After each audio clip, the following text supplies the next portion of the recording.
Hi everyone, welcome to my channel Incredible English.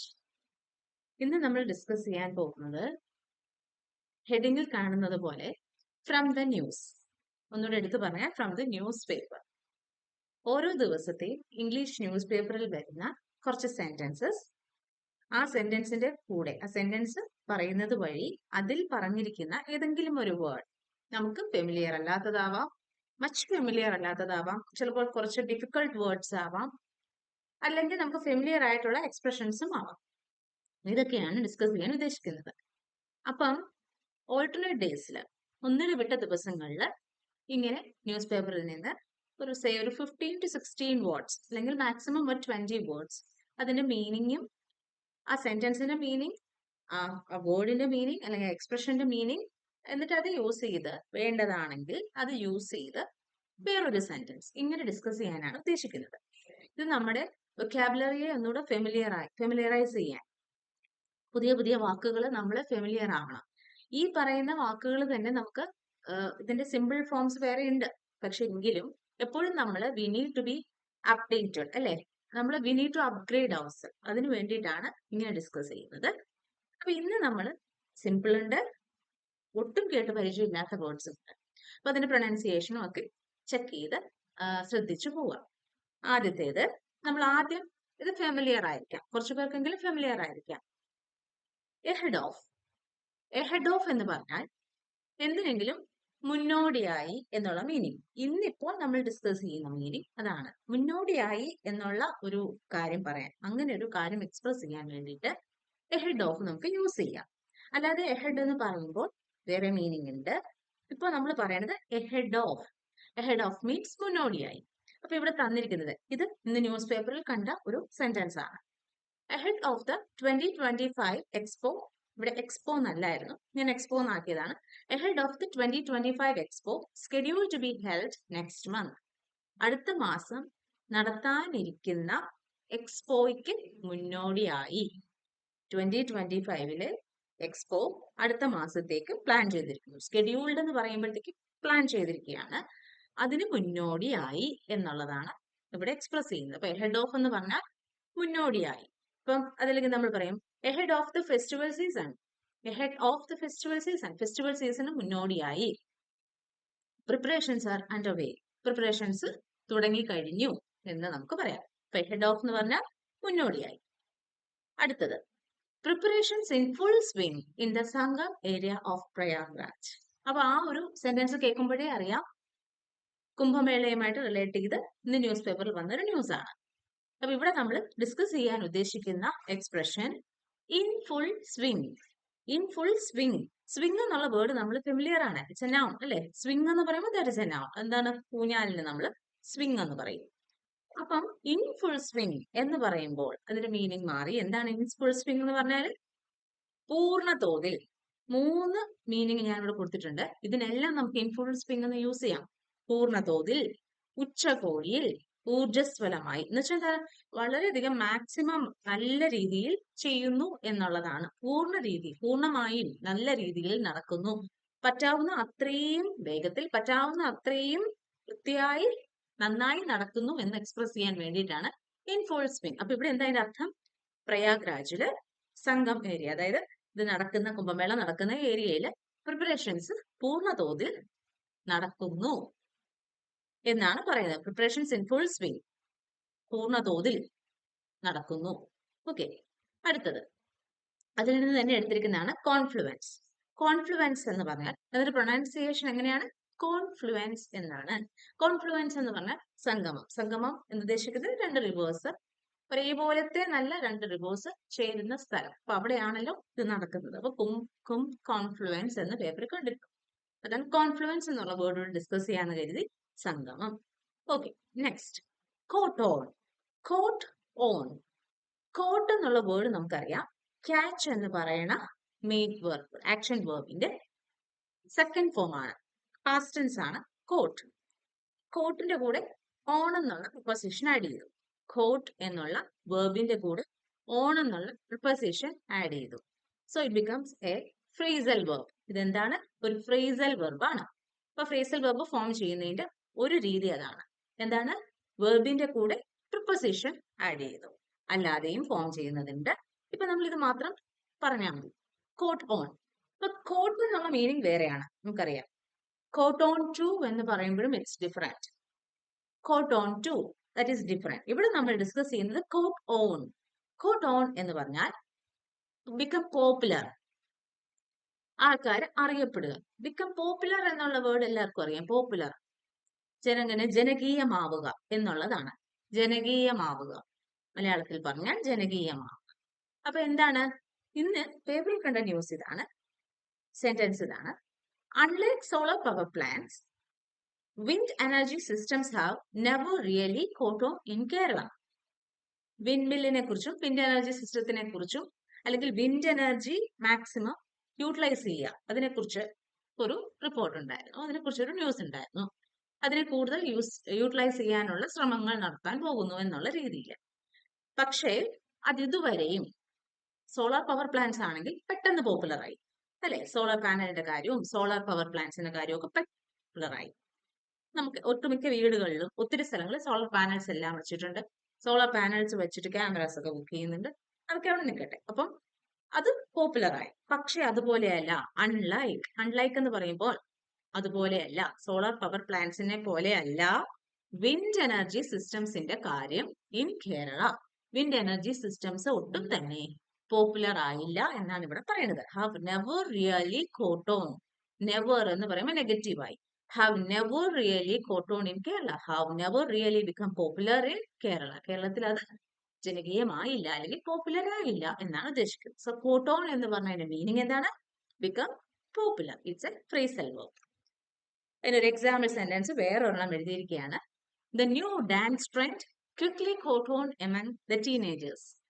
പുതിയ ഒരു dance trend, പുതിയ രീതിയിലുള്ള എന്തെങ്കിലും ഡാൻസ് ഫോം, ഒരു ഡാൻസ് സ്റ്റൈൽ, അത് ടീനേജേഴ്സിന്റെ ഇടയ്ക്ക് പെട്ടെന്ന് തന്നെ പോപ്പുലർ ആയി എന്നാണ് അതിന്റെ അർത്ഥം. ഓക്കെ, അടുത്തത് it's A new word, prosumer. Prosumer എന്ന് പറയുന്നത് കൺസ്യൂമർ നമ്മൾ കേട്ടിട്ടുണ്ട്, പ്രൊഡ്യൂസറും കേട്ടിട്ടുണ്ട്. സോ പ്രൊഡ്യൂസറും കൺസ്യൂമറും കൂടെ കമ്പയർ ചെയ്ത് കിട്ടുന്ന ഒരു പുതിയ വേർഡാണ് prosumer. Again it's also a noun. Prosumer. അപ്പൊ ഇതിൽ നിന്ന് തന്നെ മീനിങ് കിട്ടും. പ്രൊഡ്യൂസർ ആണ്, കൺസ്യൂമറുമാണ്. അതായത് പ്രോസ്യൂമർ എന്ന് നമ്മൾ റെഫർ ചെയ്യുന്നത് ഒരു വ്യക്തി കൺസ്യൂമർ ആവുമ്പോഴും, കൺസ്യൂമർ ആവുക എന്ന് പറഞ്ഞാൽ എന്തെങ്കിലും സാധനം പർച്ചേസ് ചെയ്യുന്നു, അപ്പൊ നമ്മളൊരു കൺസ്യൂമർ ആയി, അല്ലെ? എന്തെങ്കിലും ഒരു കാര്യം നമ്മൾ പർച്ചേസ് ചെയ്യുക അല്ലെങ്കിൽ നമ്മളത് യൂസ് ചെയ്യുക ചെയ്യുമ്പോൾ നമ്മൾ അതിന് കൺസ്യൂമർ ആയി. പ്രൊഡ്യൂസർ ആവുന്ന എപ്പോഴാണ്? നമ്മളായിട്ട് എന്തെങ്കിലും പുതിയൊരു കാര്യം ചെയ്യുമ്പോൾ. ഒരു എക്സാമ്പിൾ പറഞ്ഞാൽ, നമ്മളൊരു സാരി വാങ്ങിയിട്ട് അതിന് നമ്മുടേതായ രീതിയിൽ എംബ്രോയിഡറി ഒക്കെ ചെയ്ത് അല്ലെങ്കിൽ എന്തെങ്കിലുമൊക്കെ ചെയ്ത് അതിനെ പിന്നീട് മാർക്കറ്റ് ചെയ്യുമ്പോൾ, അല്ലെങ്കിൽ അതിനെ മാറ്റിയെടുക്കുമ്പോൾ നമ്മൾ അവിടെ ഒരു പ്രൊഡ്യൂസർ ആവുക. നമ്മളൊരു ആർട്ട് അതിനകത്ത് ചെയ്തു, അല്ലെ? അപ്പൊ നമ്മൾ അവിടെ ഒരു പ്രൊഡ്യൂസർ ആണ്. ആദ്യമേ കൺസ്യൂമർ ആയി, അത് വാങ്ങിയപ്പോൾ നമ്മൾ കൺസ്യൂമർ ആയി, നമ്മുടേതായ കാര്യങ്ങൾ അതിനകത്ത് ആഡ് ചെയ്തു, എന്നിട്ട് നമ്മൾ അതിനെ സെൽ ചെയ്യുക. അപ്പൊ നമ്മളൊരു പ്രൊഡ്യൂസറുമായി. ഓക്കെ, മാനുഫാക്ചറർ ആവണമെന്നില്ല, പ്രൊഡ്യൂസറായി. നമ്മൾ ചെയ്യുമ്പോൾ തന്നെ അത് മാറി, അല്ലേ? ഓക്കെ, കസ്റ്റമൈസ് ചെയ്ത് നമ്മൾ ചെയ്യുന്നു എന്തെങ്കിലുമൊക്കെ, അപ്പൊ നമ്മൾ പ്രൊഡ്യൂസറായി. അപ്പം കൺസ്യൂമറുമാണ്, പ്രൊഡ്യൂസറുമാണ്. ഇവിടെ തന്നിരിക്കുന്ന എക്സാമ്പിൾ നോക്കിക്കേ. As A prosumer she loves creating her own content and sharing it online. Content എന്നാ നമ്മൾ പറഞ്ഞത്. കോണ്ടന്റ് എന്ന് പറഞ്ഞ എസെൻസ് എന്നുള്ള മീനിങ് ആണ് വരുന്നത്. അതിനകത്തെ എന്താണ് മെറ്റീരിയൽ എന്നുള്ള മീനിങ് ആണ് വരുന്നത്. ആസ് എ പ്രോസ്യൂമർ അപ്പൊ ആ വ്യക്തിയെ കുറിച്ച് പറഞ്ഞാൽ അവളൊരു പ്രോസ്യൂമർ ആണ്. ഒരു പ്രോസ്യൂമർ ആയിട്ട് ചിന്തിക്കുമ്പോൾ she loves creating her own content and sharing it online. അപ്പം സ്വന്തമായിട്ട് കോണ്ടന്റ് ക്രിയേറ്റ് ചെയ്ത്, അപ്പൊ അവള് യൂസ് ചെയ്യുന്ന എന്താണ്? ടെക്നോളജിയാണ് അവിടെ യൂസ് ചെയ്യുന്നത്. അപ്പൊ അവൾ എന്നിട്ട് കണ്ടന്റ് ക്രിയേറ്റ് ചെയ്യുന്നു. ക്രിയേറ്റ് ചെയ്യുമ്പോൾ അവൾ എന്തായിട്ട് മാറുന്നു? ഒരു പ്രൊസ്യൂമർ ആയിട്ട് മാറുന്നു എന്നാണ് പറഞ്ഞിരിക്കുന്നത്. ഓക്കെ, അടുത്തത്. അപ്പൊ ഈ സെന്റൻസ് പ്രൊസ്യൂമർ എന്നുള്ള വേർഡ് അതിനകത്ത് കണ്ടിരിക്കുന്നു. പ്രൊസ്യൂമർ എന്നുള്ള വേർഡ് കണ്ടത് ഈ പറഞ്ഞ വിൻഡ് എനർജി സിസ്റ്റംസിനെ കുറിച്ച് ഡിസ്കസ് ചെയ്ത ഭാഗത്ത് തന്നെയാണ്. അത് മച്ച് കോംപ്ലിക്കേറ്റഡ് അങ്ങനത്തെ വേ ഓഫ് റൈറ്റിംഗ് ആയതുകൊണ്ട് ഈ ഒരു സെന്റൻസിലേക്ക് സ്റ്റിക്ക് ഓൺ ചെയ്തതാണ്. അടുത്തത് close on the heels of. Close on the heels of, ഇത് നമ്മൾ ഇതിനു മുമ്പ് കേട്ടിട്ടുണ്ടാവും. Idiomatic expression. Close on the heels of എന്ന് പറഞ്ഞാൽ ഒന്നിനു പുറകെ ഒന്ന് പെട്ടെന്ന് സംഭവിക്കുക, ഒന്നിനു പുറകെ അടുത്ത് പെട്ടെന്ന് സംഭവിക്കുക. To happen very soon after something else.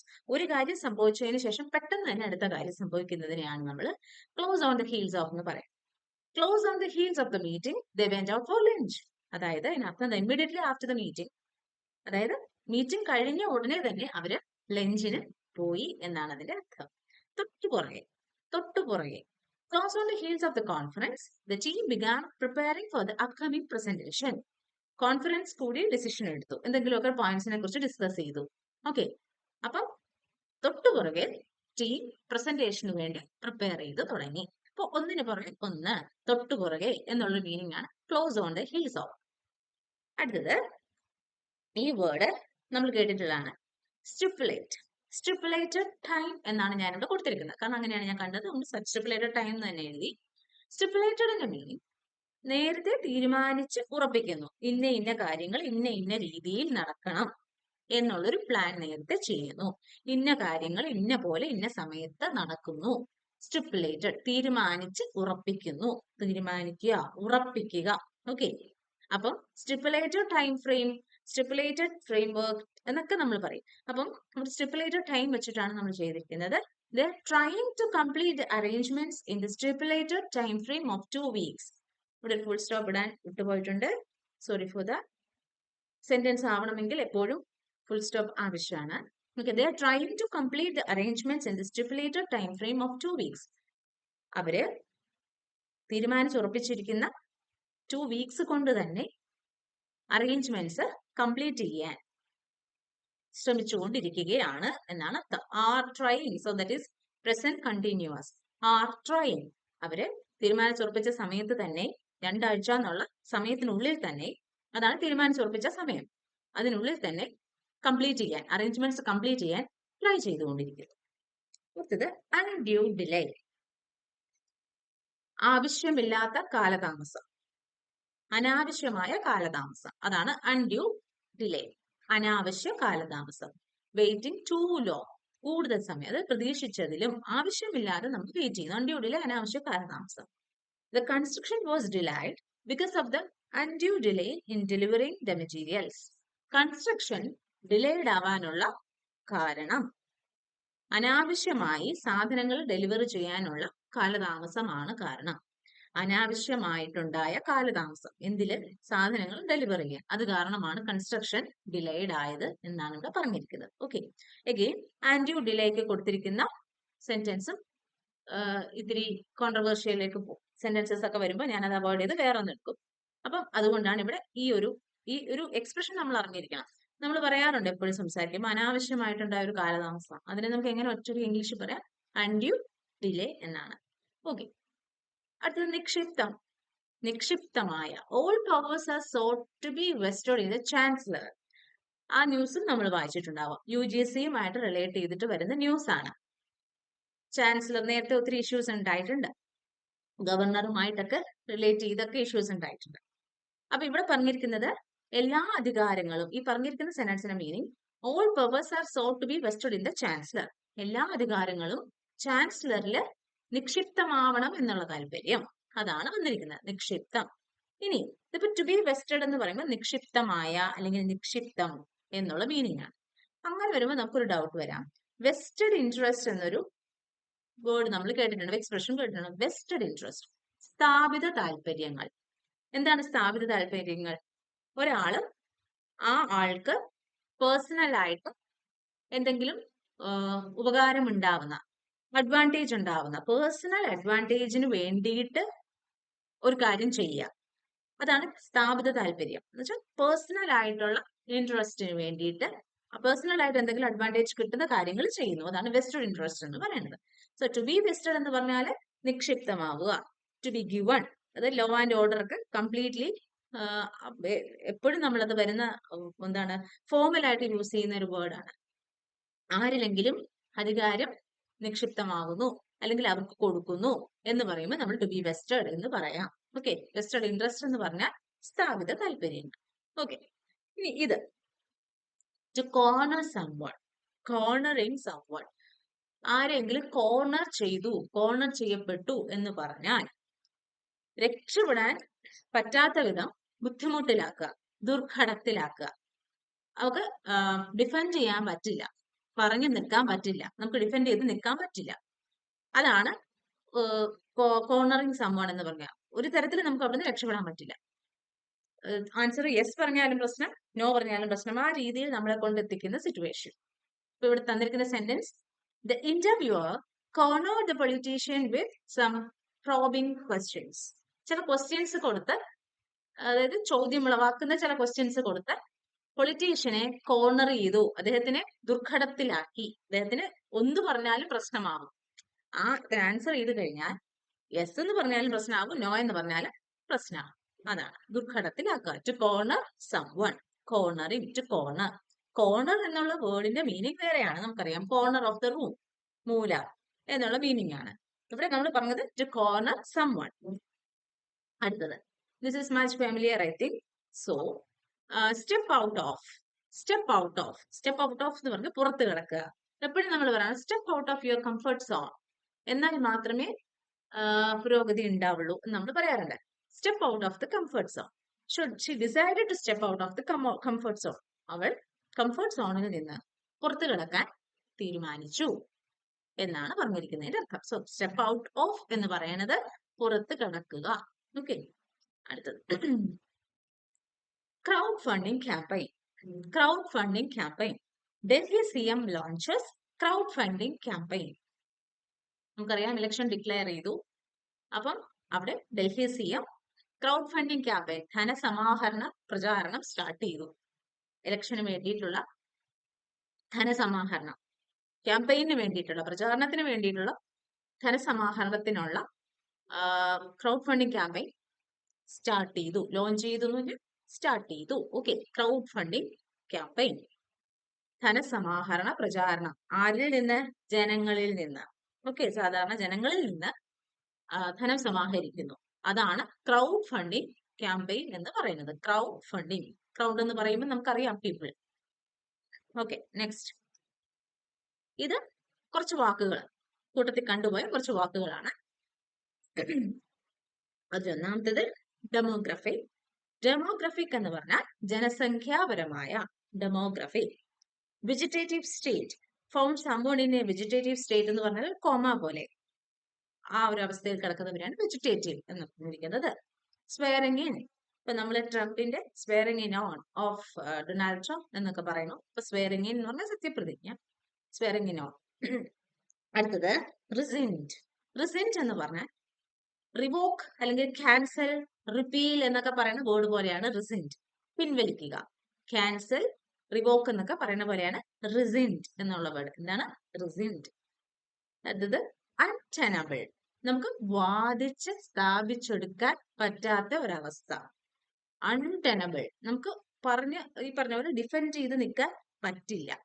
അൺടെനബിൾ. അടുത്തതാണ് ഒരു അധികം കേട്ടിട്ടില്ലാത്ത ഗുബർനെറ്റോറിയൽ. ഇറ്റ്സ് ഗുബർനെറ്റോറിയൽ. ഗുബർനെറ്റോറിയൽ എന്ന് പറഞ്ഞാൽ ഗവർണറുമായിട്ട് റിലേറ്റ് ചെയ്തിട്ടുള്ള കാര്യങ്ങളെ കുറിച്ച് പറയാനാണ് ഗുബർനെറ്റോറിയൽ എന്നാണ് പറയുന്നത്. ഗവർണറിനെ സംബന്ധിച്ച, relating to something, anything about, അല്ലെങ്കിൽ അദ്ദേഹത്തിന്റെ ഓഫീസുമായിട്ട് റിലേറ്റ് ചെയ്തുള്ള അത് എന്ത് കാര്യം, ഗവർണറുമായിട്ട് റിലേറ്റ് ചെയ്തിട്ടുള്ള കാര്യങ്ങളെ കുറിച്ച് പറയാൻ വേണ്ടി നമുക്ക് യൂസ് ചെയ്യുന്ന ഒരു വേർഡാണ് ഗുബർനെറ്റോറിയൽ. ഇത് ഇന്നത്തെ ന്യൂസ് പേപ്പറിൽ കണ്ടതാണ്. അപ്പം നമ്മൾ ഇന്ന് ഡിസ്കസ് ചെയ്തപ്പോൾ പ്രോസ്യൂമർ എന്നൊരു വേർഡ് കണ്ടു. പ്രോസ്യൂമർ ഈസ് എ പോർട്ട്മാൻറ്റ്യൂ വേർഡാണ്. It's a portmanteau. വേർഡ് ഫോർമേഷനിൽ പോർട്ട്മാൻറ്റ്യൂ എന്നൊരു കാറ്റഗറി ഉണ്ട്. പോർട്ട്മാൻറ്റ്യൂ എന്ന് പറഞ്ഞാൽ ഇതാണ്, രണ്ട് വേർഡ്സ് കമ്പൈൻ ചെയ്യുന്നു. ഇപ്പൊ നമ്മൾ ബ്രഞ്ച് എന്നുള്ള വേർഡ് കേട്ടിട്ടുണ്ട്. ബ്രേക്ക്ഫാസ്റ്റും ലഞ്ചും കൂടെ കമ്പൈൻ ചെയ്തിട്ടാണ് ബ്രഞ്ച് എന്നുള്ള വേർഡ് വന്നത്. ബ്രേക്ക്ഫാസ്റ്റിന്റെ BR-ഉം പിന്നെന്താ ലഞ്ചിന്റെ UNCH, ഇത് രണ്ടും കൂടെ കമ്പൈൻ ചെയ്താണ് ബ്രഞ്ച് വന്നത്. ബ്രഞ്ച് എന്ന് പറഞ്ഞാൽ എന്താണ്? ബ്രേക്ക്ഫാസ്റ്റിനും ലഞ്ചിനും ഇടയ്ക്കെടുക്കുന്ന ഒരു സ്നാക്ക് അല്ലെങ്കിൽ ആ ഒരു ടൈം, അതിന് ആ മീലിനാണ് നമ്മൾ ബ്രഞ്ച് എന്ന് പറയുന്നത്. ഇവിടെ നമ്മൾ പ്രൊസ്യൂമർ അതുപോലെ പറഞ്ഞു, രണ്ടുമാണ് അല്ലെ, പ്രൊഡ്യൂസറുമാണ് കൺസ്യൂമറുമാണ്. അപ്പം ഇത്രയുമാണ് ഇന്ന് ന്യൂസ് പേപ്പറിൽ നിന്ന് ഡിസ്കസ് ചെയ്യാൻ ഉദ്ദേശിച്ചിരിക്കുന്ന വാക്കുകൾ. നോട്ട് ഓൺലി വേർഡ്സ്, എപ്പോഴും പറയുന്ന പോലെ എക്സ്പ്രഷൻസ് ഉണ്ട്, ഇഡിയംസ് ഉണ്ട്, ഫ്രേസൽ വെർബ്സ് ഉണ്ട്. ഇതെല്ലാം ചേരുന്നതാണ്. ഇതെല്ലാം ഉണ്ടെങ്കിൽ മാത്രമേ നമ്മുടെ കമ്മ്യൂണിക്കേഷൻ എഫക്റ്റീവ് ആവുള്ളൂ. അപ്പം ഇന്നത്തേത് ഹെൽപ്ഫുൾ ആയി എന്ന് കരുതുന്നു. ഓൾട്ടർനേറ്റ് ഡേയ്സിൽ ഇനി ആഫ്റ്റർ 1 day അടുത്ത സെറ്റ് ഓഫ് വേർഡ്സുമായിട്ട് വരുന്നതാണ്. So see you soon. Bye and thank U.